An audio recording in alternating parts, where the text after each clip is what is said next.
মদিনার মসজিদে নবী করিম সাল্লাল্লাহু আলাইহি ওয়াসাল্লাম দাঁড়িয়ে আছেন। বিলাল রাদিয়াল্লাহু তাআলা আনহু মিনারে উঠছেন আজান দেওয়ার জন্যে। সূর্যাস্তের সময় মিনার থেকে আজানের ধ্বনি ভেসে আসছে। আকাশে বাতাসে প্রতিধ্বনিত হচ্ছে আজান। আউযু বিল্লাহি মিনাশ শাইতানির রাজিম। বিসমিল্লাহির রহমানির রহিম। আসসালামু আলাইকুম ওয়া রাহমাতুল্লাহি ওয়া বারাকাতুহু। আমার শ্রদ্ধাভাজন শ্রোতা ও সুধীমণ্ডলী, আপনাদের আন্তরিক শুভেচ্ছা ও স্বাগত জানাই কুন ফায়াকুন ইউনিটি চ্যানেলে। আল্লাহর অশেষ রহমতে আশা করি সবাই ভালো আছেন। আমাদের আজকের আয়োজন বিলাল রাদিয়াল্লাহু তাআলা আনহু এর অবিচল ঈমান ও একাত্মতা থাকা প্রসঙ্গে বিস্তারিত। তপ্ত মরুভূমি, জ্বলন্ত বালি, প্রখর রোদ। একজন মানুষ শুয়ে আছেন বুকে বিশাল পাথর নিয়ে, তবুও তার ঠোঁট নড়ছে। আহাদ, আহাদ। তিনি হযরত বিলাল ইবনে রাবাহ রাদিয়াল্লাহু তাআলা আনহু। দাসরা কাজ করছে। উমাইয়া ইবন খালাফের বাড়ি। মক্কার প্রভাবশালী নেতা উমাইয়া ইবন খালাফের অধীনে ছিলেন ইথিওপিয়ার কৃষ্ণাঙ্গ দাস হযরত বিলাল ইবনে রাবাহ রাদিয়াল্লাহু তাআলা আনহু।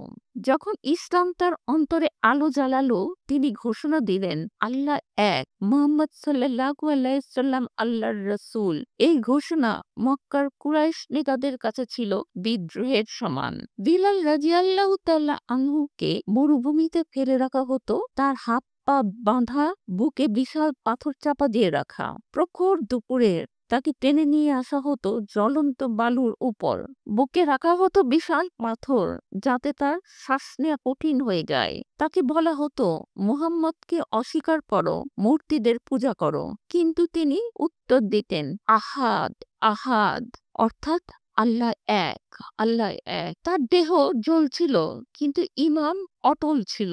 এই দৃশ্য দেখে হযরত আবু বকর সিদ্দিক রাদিয়াল্লাহু তাআলা আনহু সহ্য করতে পারলেন না। তিনি বড় অঙ্কের অর্থ দিয়ে বিলাল রাদিয়াল্লাহু তাআলা আনহুকে মুক্ত করলেন। দাসত্বের শৃঙ্খল ভেঙে গেল, কিন্তু তার ঈমান ছিল আগেই মুক্ত।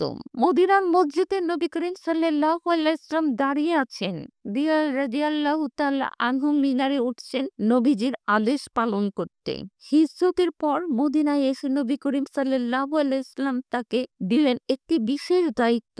ইসলামের প্রথম মুয়াজ্জিন হওয়ায় মদিনার আকাশে প্রতিধ্বনিত হলো, আল্লাহু আকবার, আল্লাহু আকবার। যে কণ্ঠ একদিন পাথরের নিচে কষ্টে বের হতো, সেই কণ্ঠ আজ আল্লাহর ঘরে ডাক দিচ্ছে সমগ্র উম্মতকে। বিলাল রাদিয়াল্লাহু তাআলা আনহু এর গল্প আমাদের শেখায়, সত্যের পথে অটল থাকা মানেই প্রকৃত সাহস। ঈমানের জন্য কষ্ট আসবে, কিন্তু ধৈর্য রাখলে আল্লাহর সাহায্য আসবে। আল্লাহর পথে যে কণ্ঠে উঠে, সেটাই ইতিহাস বদলে দেয়। কুরআন শরীফে বর্ণিত, নিশ্চয়ই আল্লাহ ধৈর্যশীলদের সাথে আছেন। সূরা বাকারা আয়াত ১৫৩। সূর্যাস্তের সময় মিনার থেকে আজান ভাসছে, আকাশে প্রতিধ্বনিত হচ্ছে। যে মানুষ পাথরের নিচে আহাদ বলেছিলেন, তার কণ্ঠে আজব আমাদের হৃদয়ে আজানের সুর তোলে। পরিশেষে শুধু এটুকুন বলতে চাই, আসুন আমরাও হযরত বিলাল রাদিয়াল্লাহু তাআলা আনহুর মতো হাজারো নিপীড়নের মধ্যে থেকেও আল্লাহর প্রতি তাওয়াক্কুল বজায় রাখতে অনড় থাকি। আমিন।